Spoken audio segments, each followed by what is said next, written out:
Everyone says AI will print money forever, but the numbers keep clearing their throat like, hey, you seeing this? Right now, the hype is louder than the profits. AI. Money is doing loop-de-loops between partners, and the grown-up costs, chips, power, and giant data centers are eating like they've discovered a new buffet.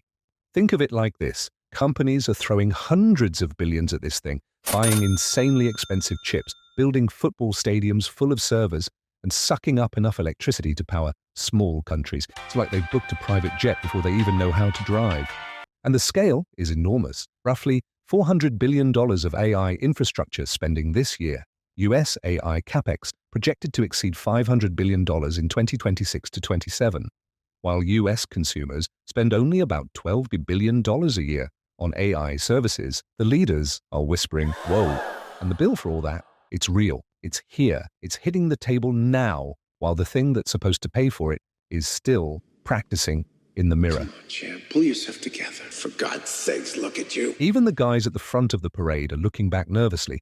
Headlines aren't hiding it anymore. They're straight up asking if the bubble's looking for a pin. And Sam Altman, the poster boy for all this, has literally said investors are overexcited. That's not a hater on a blog. That's the captain suggesting maybe everyone should put a life jacket on. And that brings us to the awkward part. A good chunk of corporate AI projects aren't paying for themselves yet. An MIT-linked analysis looked at dozens of big deployments and found 95% had zero ROI after tens of billions spent. That's not fake tech. That's a timing problem dressed like a milestone. The bill is arriving before the revenue.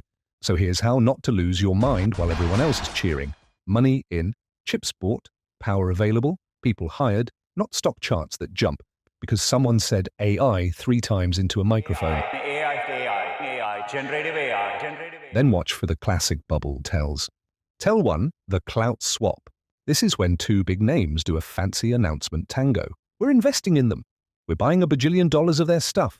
It's the same small circle of people passing the same giant bag of money back and forth while claiming they've conquered the world. Analysts have literally mapped this out. It's a beautiful, circular dance. One company invests, the other signs a monster contract, stock prices rocket. But if you follow the money, it's just going in a loop. It looks like explosive demand. Sometimes it's just 2 people slow dancing in an empty ballroom. They're not lying. They're just marking their own homework and giving each other an A+. You owe me 20. Here's 10, I owe you 10. Here's the 10 I owe you. Here's the 10 I owe you. Here's the 10 I owe you. Good, now we're all even. Tell 2, the group chat that runs everything. Think of the AI boom like a group project where 4 over-caffeinated kids do all the work. If one of them gets burnout and bails to find themselves in Bali, the whole project grinds to a halt. No one's finishing that PowerPoint. That's this. A few giant companies, your OpenAIs, Googles, Metas, are carrying the entire AI parade on their backs. When one sneezes and says they're recalibrating Q3 deliverables, translation, the money's not there yet, the whole vibe shifts. When OpenAI and Oracle did their big besties forever deal, Oracle's stock shot up like a rocket, but CNBC-linked reporting cited by Yale said Oracle could lose considerable sums on those data center rentals in the near term, including at a $100 million quarterly loss, while others suggested timing could explain it. It's like a nightclub paying Drake to perform opening night. The line around the block looks awesome, but the owner's sweating over the bill. Tell number 3, the beta test. You know when you download a hot new app, and it's glitchy and the login fails half the time, and at the bottom of the screen it says beta in tiny, apologetic letters. That's AI in the corporate world right now. It's one giant, multi-billion-dollar beta test. In a normal business cycle, you move from beta, this might work, to version 1.0. This works, give us money. But with AI, the beta label has become a lifestyle. All these AI products are promising the world way, way before they have a product that's ready to actually show anyone. It's a permanent state of almost. Executives keep using the same soft, squishy words. We're piloting a solution. We're exploring synergies. It's a groundbreaking proof of concept. Translation: we paid a lot for this. It doesn't do what the brochure said yet, and we have no idea how to charge for it. That MIT finding where 95 out of 100 companies see $0 ROI from their AI projects isn't an accident. It's the direct result of a tool that's brilliant at writing sonnets, but can't figure out how to send a proper invoice. Boards and shareholders don't fund cool demos forever.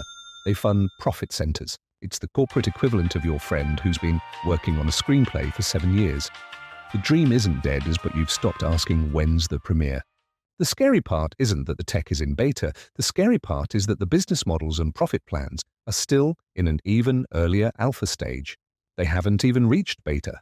And the bill for the server time? That one is real. It's due now, and it doesn't care if your AI is still figuring itself out. A data center campus like this can consume as much power and water as an entire city. The largest data centers can consume over 2 terawatt-hours of electricity a year, enough to power 200,000 homes. And it's not just outside critics. Even Sam Altman, the face of the boom, is publicly telling investors they're overexcited. That's the guy selling shovels, politely suggesting there might be more shovels than gold. Then you have Michael Burry pointing out the escalator problem. If every store installs one, no store wins.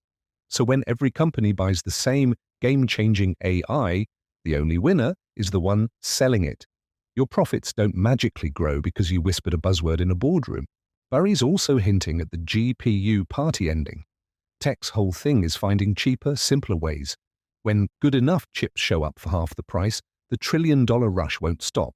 It'll just move to a cheaper venue. And you can't forget the quiet, uninvited guest at this whole party. The power bill. AI doesn't run on hype. It runs on gigawatts.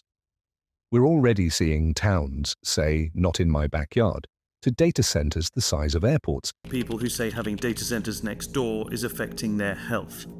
I had a hard time breathing, I couldn't sleep. Summertime is more of a during the winter it's like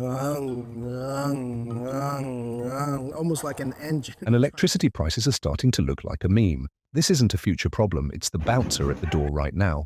When you can't plug it in, the growth story doesn't slow down, it bends. Here's the part that sounds cynical but is just history. Bubbles don't pop because the idea was fake. They pop when a beautiful story meets an ugly bill. Yale researchers point out this exact playbook: massive overbuild during the dot-com boom, followed by a breakthrough that made all that shiny new hardware suddenly look oversized and overpriced for years. Side note, if you've seen more headlines about AI's water and power hunger lately, you're not imagining it. The meter is running. Almost like an engine trying to start.